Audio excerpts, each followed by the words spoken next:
Estamos de volta com Carlos Alberto Maciel, representante do DCE da UFSM, e Maurício Piscin, representante da Juventude do PT. Retomando o que foi comentado sobre o voto no bloco anterior, agora vamos discutir se o jovem de 16 anos está preparado para votar.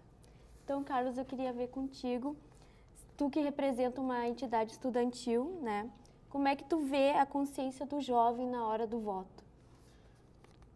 Como a gente já vinha discutindo aqui no programa, eu avalio que, em relação, né, ao sistema eleitoral brasileiro, tanto o jovem quanto o conjunto da sociedade brasileira, ele, muitas vezes ele não reflete, de fato, como deveria refletir para estar votando, né? Daí, nesse processo, o jovem inserido, né, nessa situação, ele tem, o jovem com 16 anos, ele tem a plena situação, a questão assim de estar votando, né, e a questão de estar opinando sobre diversos temas da sociedade. Existe um complicador, né? Porém, o jovem, na nossa avaliação, com 16 anos, ele já escolhe muita coisa, né? Muitas vezes o jovem, existe o jovem trabalhador, né? A gente considera, às vezes, o jovem estudante. Né? O jovem está trabalhando, muitas vezes, com 16 anos, ele está escolhendo a profissão dele, né? Às vezes, no vestibular já. O jovem, ele participa de organizações estudantis, participa de movimentos estudantis, por exemplo, o movimento de secundarista, né? O movimento secundarista. Então, na nossa avaliação, o jovem, com 16 anos, ele poderia estar mais preparado, né? Assim como toda a sociedade brasileira. Porém, com 16 anos, né, ele está preparado, sim, para estar votando, né, desde que se sinta à vontade. Eu acho que não deve ser obrigatório o voto com 16 anos, assim como a gente tinha falado antes, como eu defendo, o voto não deve ser obrigatório com qualquer idade, né, mas ele deve ser de livre escolha do jovem com 16 anos estar votando, né, tanto com 16 quanto com 17, 18, acho que o jovem tem condições, sim, de estar votando, né, desde que exista uma reflexão em torno disso, desde que o colégio... Se ele se sinta preparado para isso. Claro, né? Desde que o colégio insira debates, né, sobre essa questão do voto, né, o jovem também tem que estar acompanhando o conjunto da sociedade, o que vem sendo discutido, né, tanto na mídia quanto em outros espaços. Então, acho que com 16 anos o jovem ele deve estar, ele está preparado para votar, né, com algumas ressalvas, mas ele está preparado para votar com 16 anos. É assim, ó, às vezes a gente vê um desinteresse por parte do jovem na política.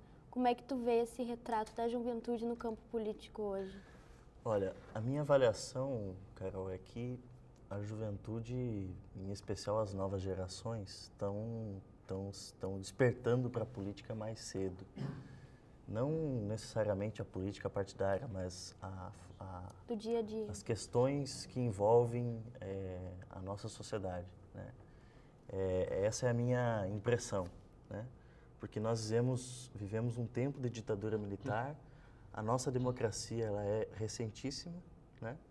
E nós estamos aprofundando e, portanto, as novas gerações já vêm com já vem de uma geração que conquistou a democracia e, portanto, eu acho que já vem com um olhar diferenciado em relação à participação política, às decisões que a sociedade tem que tomar para definir os seus rumos. No entanto, eu acho que, contraditoriamente a isso, existe uma ofensiva de alguns setores da sociedade que tem um interesse de que as pessoas participem menos das decisões políticas do país, né?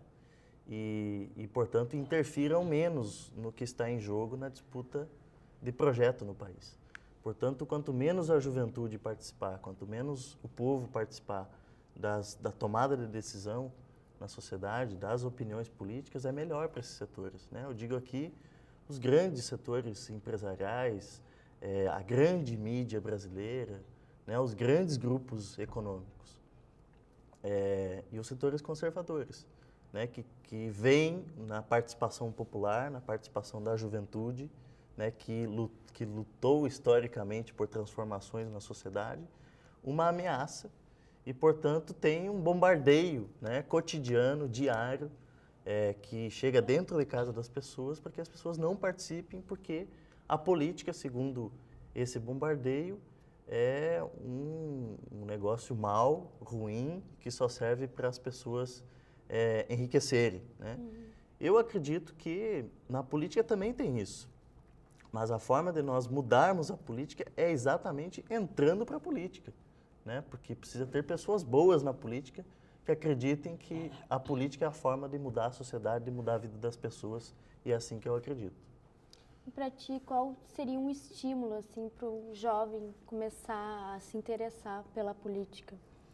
Acho que, acima de tudo, o jovem tem que ser orientado, né, a estar observando que o conjunto das relações que acontecem no dia a dia dele, tanto o hospital que ele vai, tanto a escola que ele estuda, o transporte que leva ele para o hospital, para a escola, o show que ele vai, o trabalho onde ele está inserido, o regime, enfim, né? O jovem ele está submetido, né, assim como toda a sociedade, a questões que são relativas diretamente à política. Então, acho que o jovem ele tem que ser orientado a estar observando que os entornos da vida dele são diretamente relacionados à política. Então, isso aí necessita, né, para aquele jovem que está estudando, né, necessita de uma orientação, né, da escola, do jovem,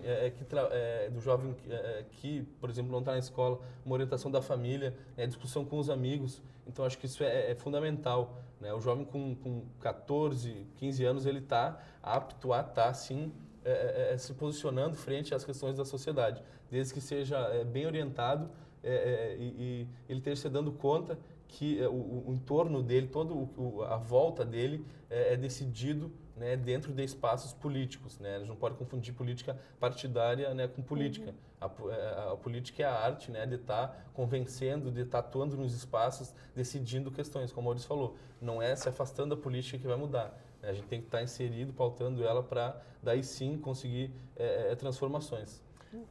Eu acredito que nós estamos num momento da democracia brasileira que é necessário mecanismos que estimulem e garantam a participação das novas gerações na tomada de decisões do Estado, na participação política, inclusive, dessas novas gerações.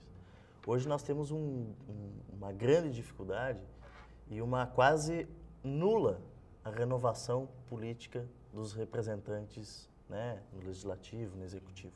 Sempre os mesmos. Sempre os mesmos, né?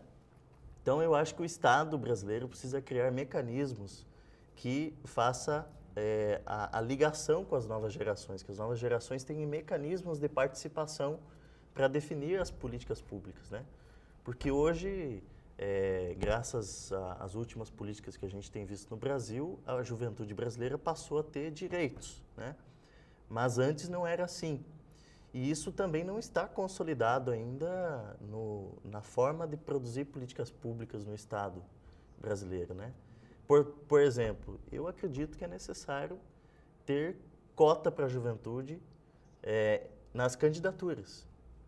A deputado, a vereador, a federal, estadual.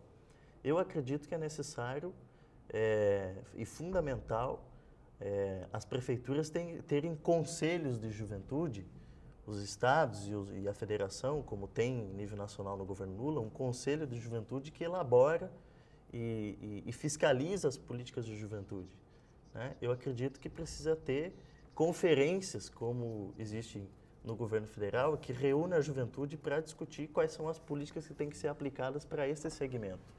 Porque o que a gente tem visto é que a juventude brasileira tem ficado fora, né, do projeto de desenvolvimento nacional que tem se colocado de forma especial nos anos 90, né, que nos anos 2000 agora eu acho que muito fruto da luta de várias organizações juvenis, e isso vem desde 2004, a partir de uma articulação que existiu no Congresso Nacional como fruto dessa luta de várias organizações juvenis em nível nacional.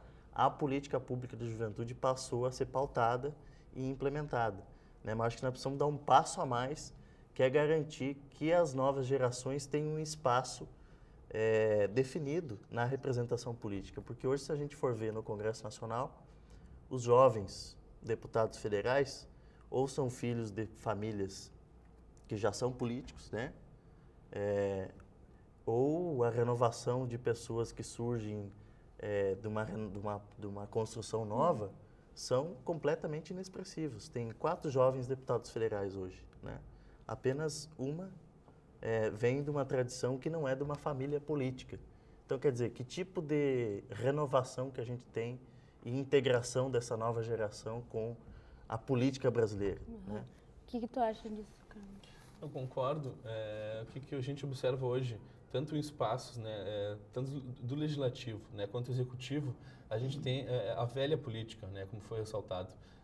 O que deveria ser feito? Deveria estar estimulando o jovem, né, por isso que a gente defende esse voto aos 16 anos.